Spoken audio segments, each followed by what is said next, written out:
Good evening, everyone, and welcome to week 6, where we're going to look at standards and assessment. I hope that you find this particular issue interesting. It is certainly very essential, and we need to have standards and goals in order to guide our teaching, and we need to have ways to assess how we have achieved our goals and to what degree our students are learning. We will be looking at the Virginia Standards of Learning, otherwise known as the SOLs, as they are called here. They are the standards that measure what students are learning according to a minimum set of standards of learning established for each of the particular curricular areas and grade levels. And the SOLs are only required in Virginia of public schools, and non-public school students are actually not permitted to take those tests. However, in the Arlington Diocese, for example, when the SOLs were first inaugurated, parents were all concerned about were we doing them. And so we've incorporated those SOLs into our diocesan curricular standards in the different subjects and grades. But at the same time, we've gone beyond those. And so, they are minimum standards and they are very good, but we need to go beyond that. And so hopefully we have. And you will see that, if you have a chance, if you're in the Arlington Diocese and you look at our curriculum guidelines, you will be able to see the extensive development that the diocese has put into these over the years and continues to do on a regular basis. So good for you to keep in mind. And if you don't have those in your own diocese, some of you, I think, have to go school to school, then feel free to chat with one another and get some ideas of what you might include in a particular subject or grade level.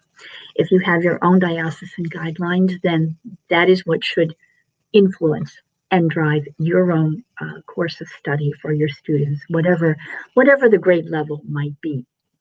And so there are a variety of standards and there are a variety of ways of teaching procedures that we use in how to assess our students.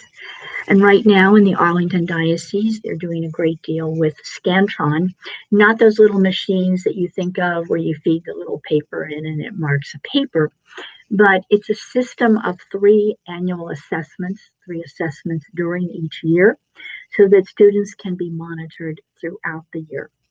This eliminates the problem of, they didn't learn it last year and that teacher didn't do a good job, or it doesn't fit with this year's courses, or it's early in the year and we haven't had the students back long enough to get an idea.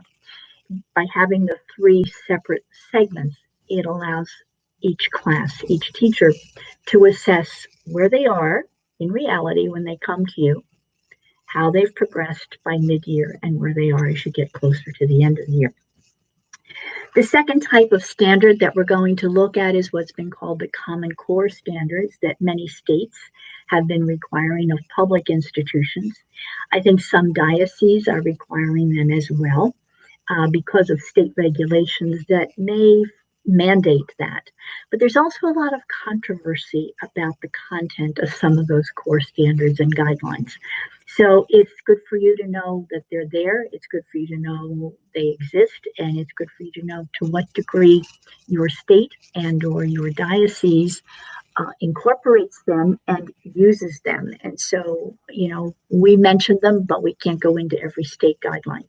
So hopefully this is something that you can address yourself. And finally, we're going to be looking at the benchmarks of Catholic education. I know that you've had references to these in your previous courses already. And again, this is an issues class, so we're kind of tying things up a little bit here. But these are the standards that have been developed by the National Catholic Education Association. And these will help us to look and see some of the faith development as well as the academic development of our students. When it comes to issues of assessment, one of the highlights to consider is what about those who succumb to teaching to the test? That became a problem when the SOLs first came out in Virginia, and I don't know to what degree that still exists today. But teachers were often evaluated on the success rate of their children, and so they wanted to look good themselves. So there is a danger in when we talk about preparing for a test, that there's a big difference between preparing students for the style of a test, preparing them to handle the routine of getting through the test. If you're still doing paper and pencil, bubbling in little boxes or little circles, if you're doing it online, teaching them how to handle that within a time limit, and allowing them to become comfortable with the procedure. But that's not the same as teaching to the test and giving people answers to questions. So in many cases throughout the country in public schools, the student outcome of the test is linked to teacher pay and to raises, to continued employment, and things of that nature. So there can be issues then that come in here that kind of raise ethical questions. And what is more important? How I teach my students, what I teach my students, how they learn, or how do I, as the teacher, look on paper? So we have many things to consider this week. And, that is an issue. For example, this summer, when we looked at the SLLA test, there are multiple versions of that test. But the purpose of the presentation, and as well as the test that you can download from Educational Testing Service, is not to give you the questions. It's to give you a feel for the range of questions, the modality and types of questions. Am I asking for the best of four? Am I asking for the worst of four? Am I asking for all that apply? And then when you're doing the essays, how are you going to answer those? So that's preparing to become familiar with the type of testing, with the type of questions, with the procedure to follow, with the time constraints. That's very different than telling everyone that, there's going to be a question on, the pilgrims coming to America, whatever.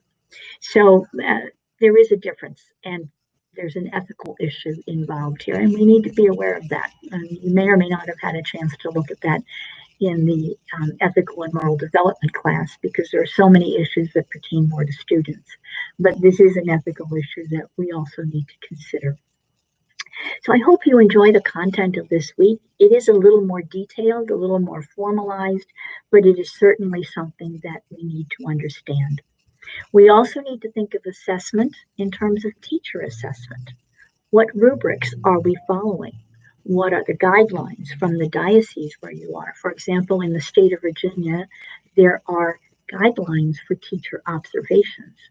In the diocese, there is a form. And so you want to know, what are those forms of assessment? And you will learn some of that through case studies as well.